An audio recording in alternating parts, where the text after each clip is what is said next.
Welcome to the Groombridge34 galaxy.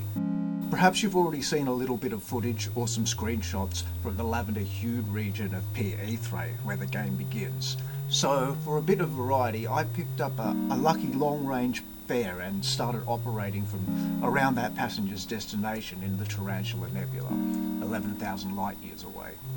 The long snake of pentagonal icons describes the path I took with the Starport network, which you can use for quick and easy travel at a reasonable price between the minority of space stations which are equipped with that facility.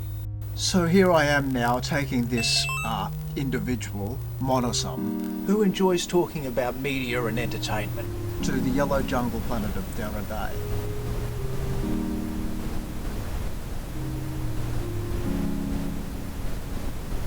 This is a provincial, sparsely populated sort of planet, so we're mostly just watching the yellow seas and buyout sprats as we pass by.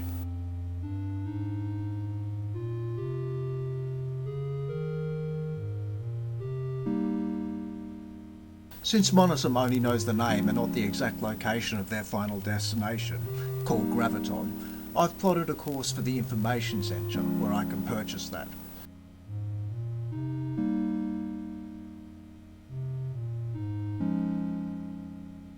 But I'll be diverging for a minute or two, hoping to come across an isolated garage, a trader, or, ideally, a bar full of drunks, in the hope of finding someone who can tell me where we're going. This will save 985 voodoo, the game's currency, compared to the price of that same data at the information centre.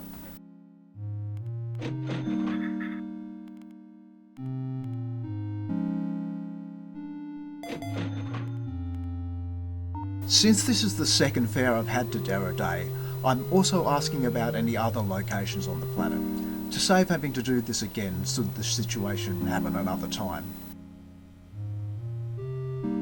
I'll be very happy to pocket any 1,000 voodoo information surcharges paid by passengers who need you to do this.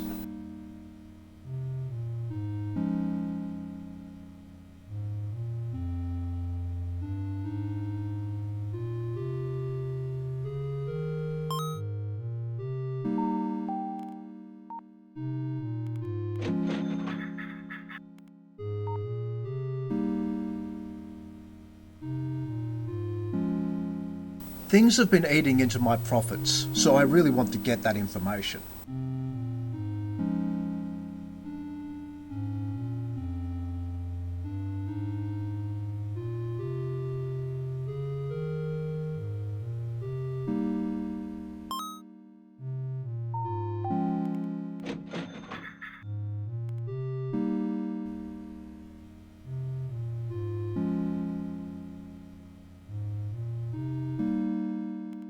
After not finding it at a couple of stops, I decide to employ a surface scanner to locate a few places on the map, and I start making wider circles searching.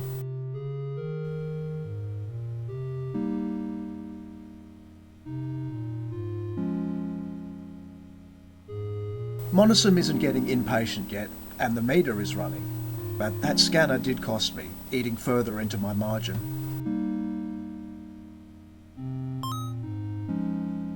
It turns out to be a great decision. Very quickly I zero in on a local strongman repairs where a funny robot called Volney hooks me up with what I need.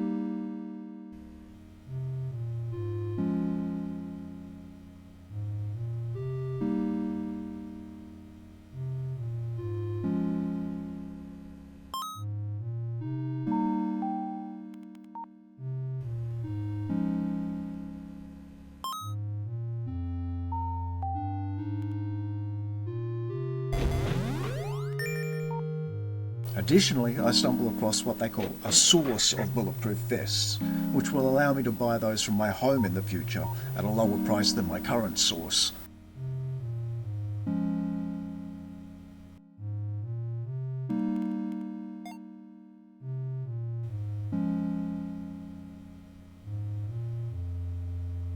It's such a boon that I'm not even bothered when it turns out that I was a second away from stumbling into Graviton on one of my earlier loops before I veered.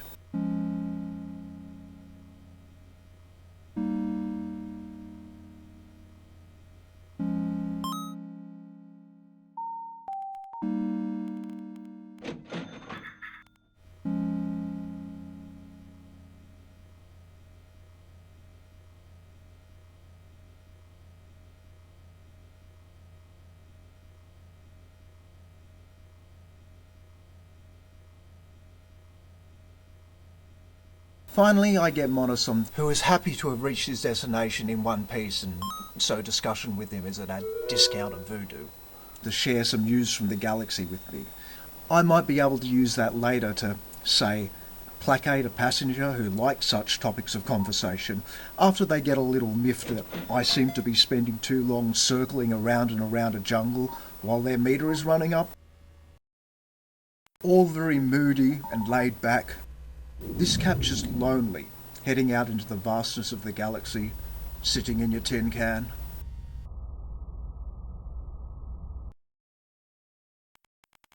But this was not the case 5 or so minutes ago, when I picked up Monosom on the corporate cyber trash world of Bayer in the Bayer system.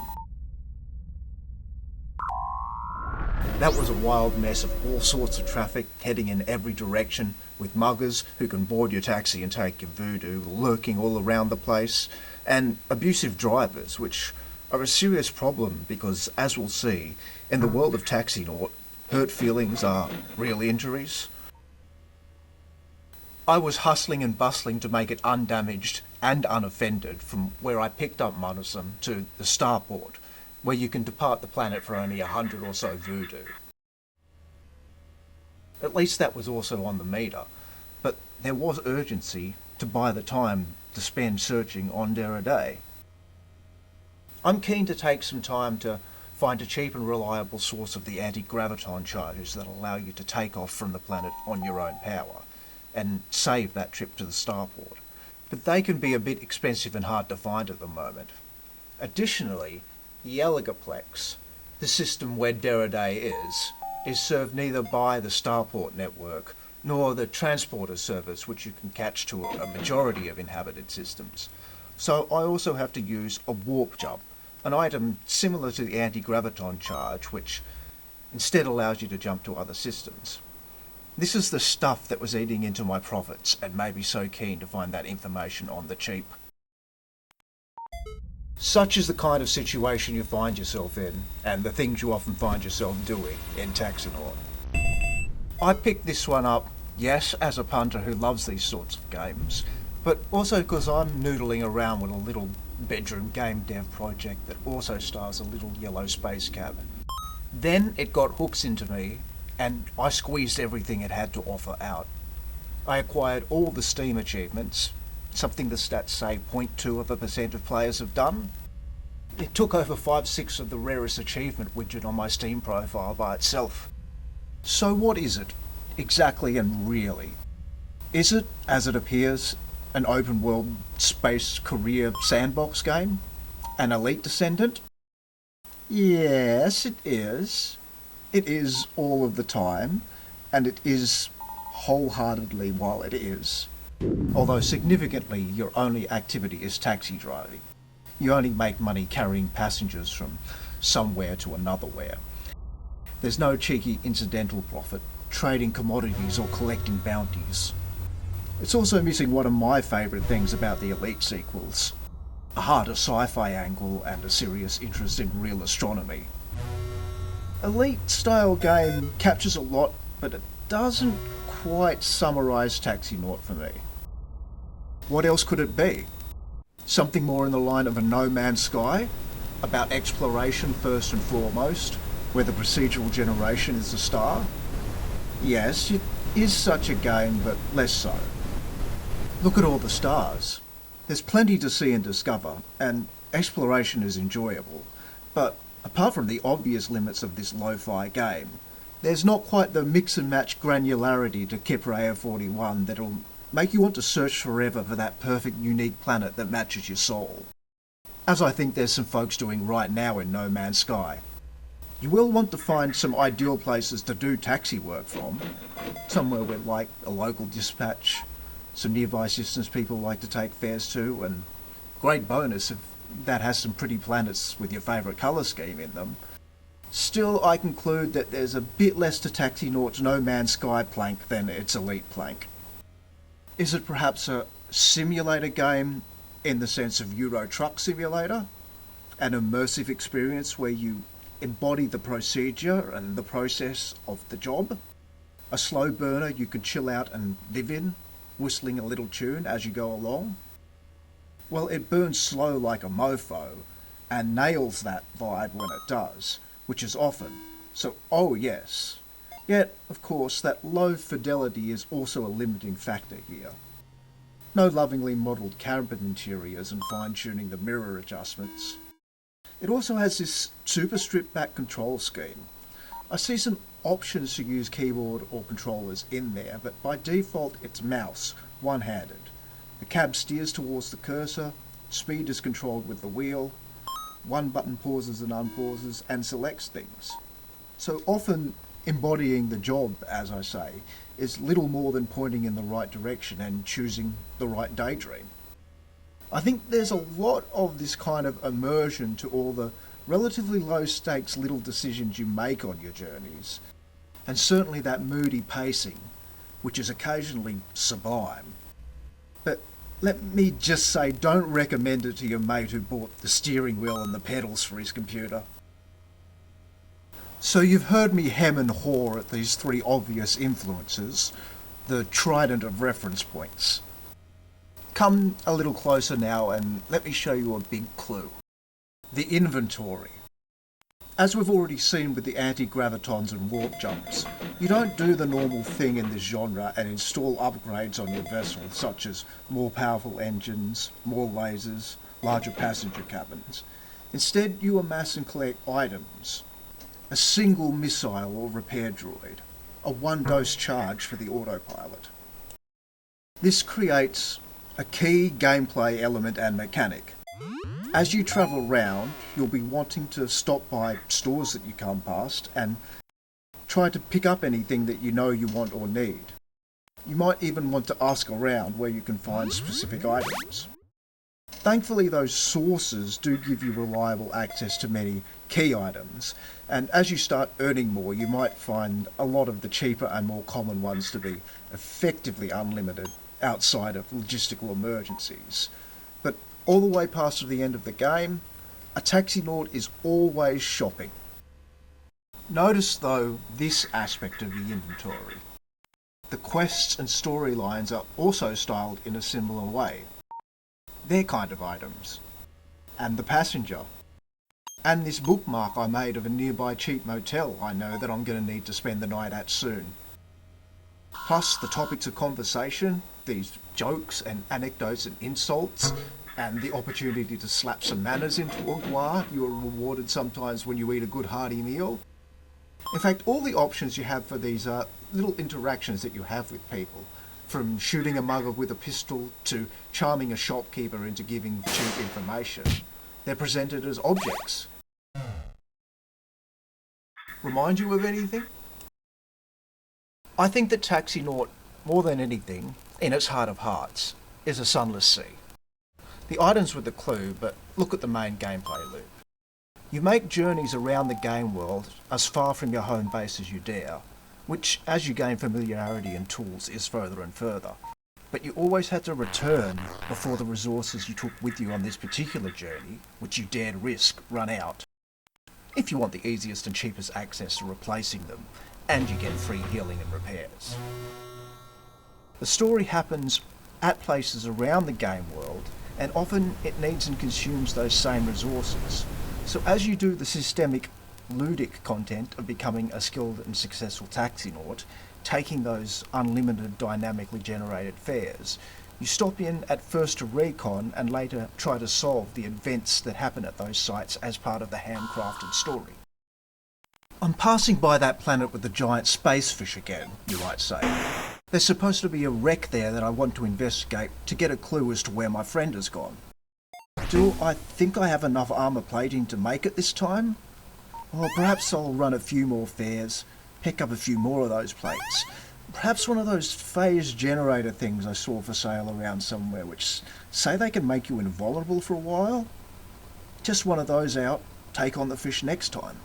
But, you might say, Sunless Seas is a poetry game. It's principally about writing and world building. How is this space sim with space sim features like different factions, each with their separate permit and crime and punishment system, like the Fail Better game? Well, for one thing, if you looked at the other project section of the developer's website, you might have been a bit surprised. Probably the first material you saw from TAXINAUT highlighted the goofy and the humour of it.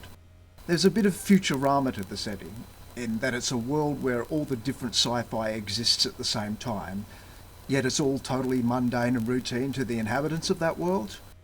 And that's a lot of fun. There's a lot of funny future fare to eat and drink, lots of freaky alien weirdos to talk to about life in a world where things like cloning are commonplace, or about what's probably the game's most important fictional premise, voodoo. It's not just a currency, but also your spirit and your life. Yeah, you can buy a can of alien cola with it, sure, but it also flows out of you when you're cut, and it evaporates when you're insulted. Although if you're in possession of a strong comeback, you can recover and even come out in the black on the exchange. Running out of voodoo will force you to be reincarnated back at home in a new body. I guess this makes it a combination of wealth, life force, soul, karma, and mojo from Austin Powers. This isn't one of those game devs though who can whip up a great character controller but wanders out of their depth and inspiration when they have to write a story and falls back on a kind of interminable facetious smart arsery. The main storyline follows your character's journey to reunite with a friend they met serving as part of an allied force in a recent war. It's a story about the aftermath of war, told from the perspective of an isolated veteran protagonist who just gradually gets further traumatised because their job makes them this sort of unwilling observer of a seedy and hostile urban underground of pimps and drugs and poverty and exploitation and hostility.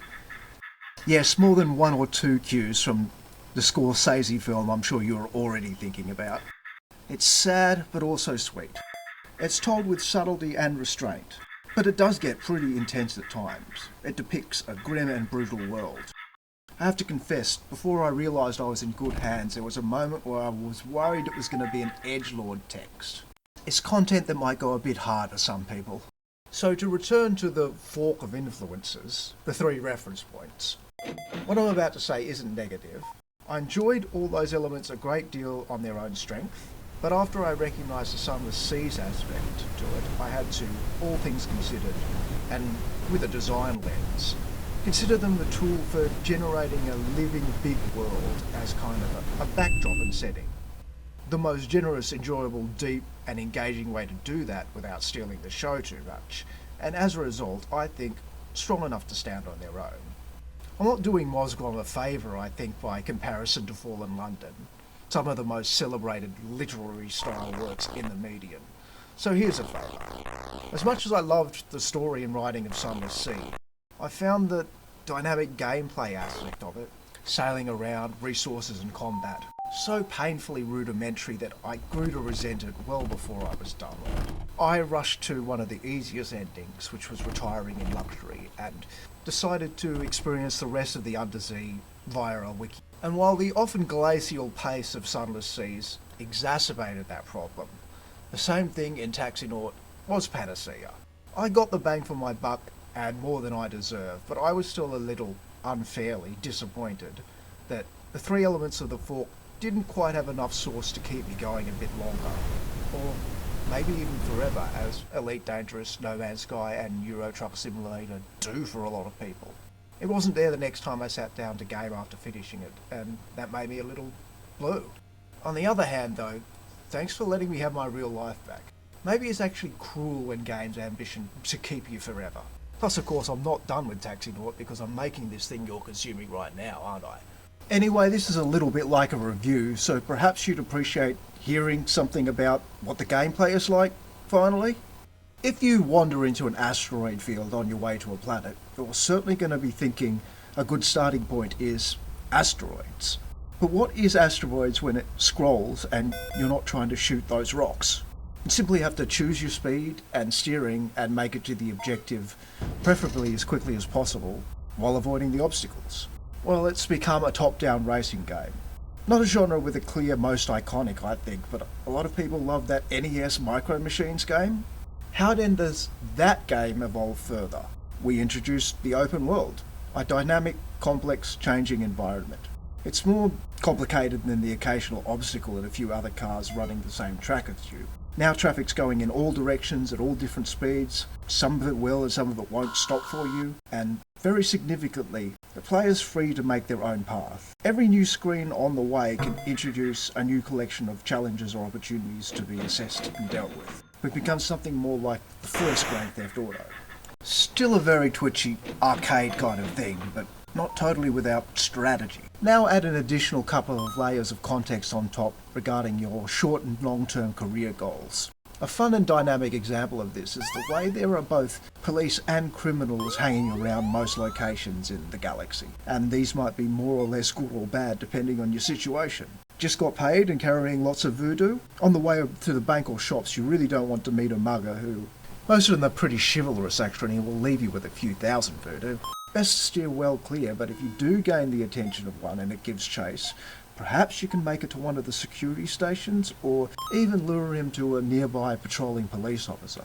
But if you've brought along some weapons to defend yourself from said muggers, these police are now potential obstacles who might search and confiscate everything illegal you have in one go, and slap you with a fine to boot. A wide range of good strategies in this possibility space. You can pause to think at any time in TAXINAUT. Somehow this doesn't really compromise the gameplay, even though it's derived from those action genres of racer. For one, the handling is pretty bad, so perhaps it's already too late to correct course. But mostly, the situations are so busy and chaotic that it would be far too overwhelming in pure real time. It's essential to be able to plan, to strategize you might say, especially given the large range of items you could use to help with any given emergency. A weapon to help neutralize the threat, or a speed boost and handling boost to try to escape. Which this time? Here's a favourite go-to of mine. If you're on the surface and things are getting hot, just fire up an anti-graviton and leave the whole damn planet behind. The Poochie manoeuvre. Couple of times I confessed, after executing that one, I dumped my passenger off at a nearby pub in a safe place and made it somebody else's problem. It always remains that racing-derived gameplay. Even as you gain the tools that allow you to venture into the dangerous places, the resulting combat has more of a driving game character to it than shooting game character. The laser, for example, can totally remove an opponent, but it takes a moment to do what it does, and one of my most common dumb moves was to fire it too late, desperately try to steer out of the way, and still crash and still have to fight.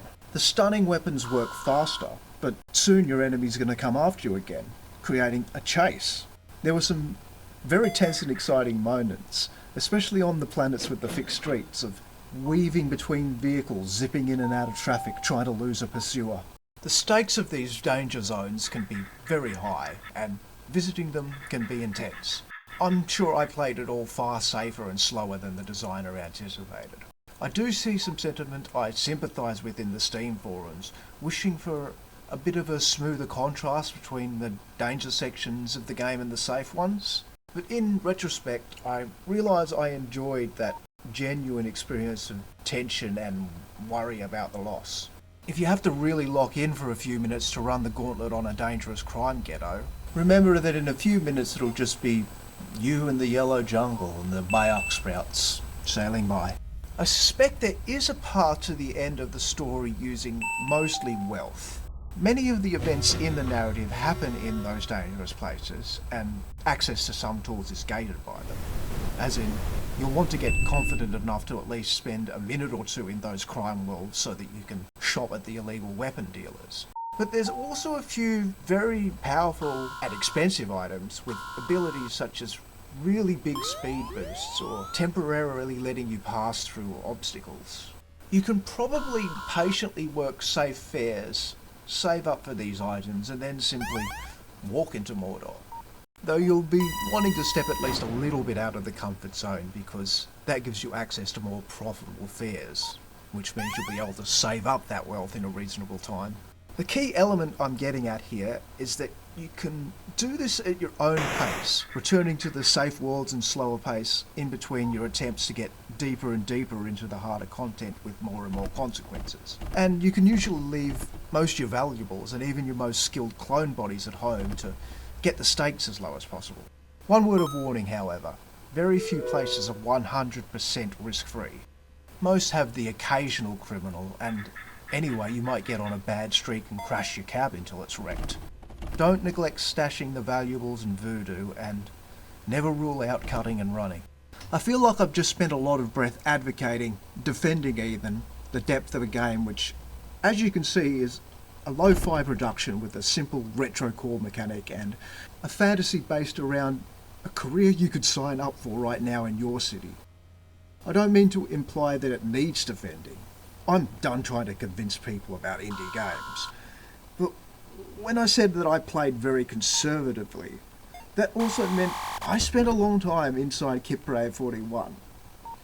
Bring this up to remind you that the Trident, the big world, the proc gen, the career simulation, they were the ticket for me. And they were the real source of all of my favourite moments in the game. That would be a great segue to finishing up with another slice of anecdotal gameplay like we began with on Dera Day. But truth be told, my favourite moments were low-key routine fares that just happened to take me to a sort of planet I'd never seen before.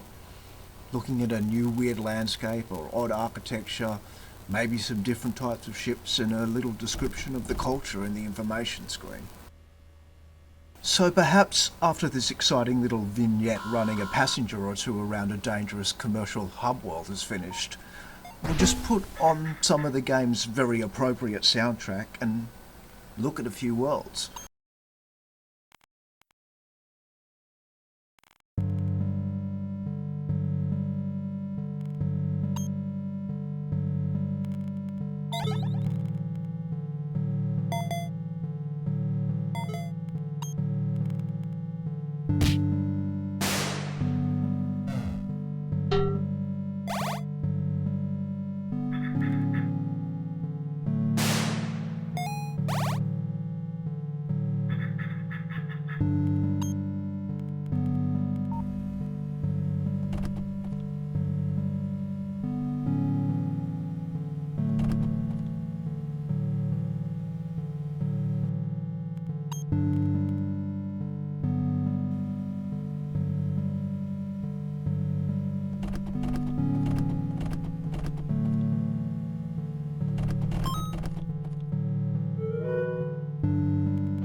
Adios.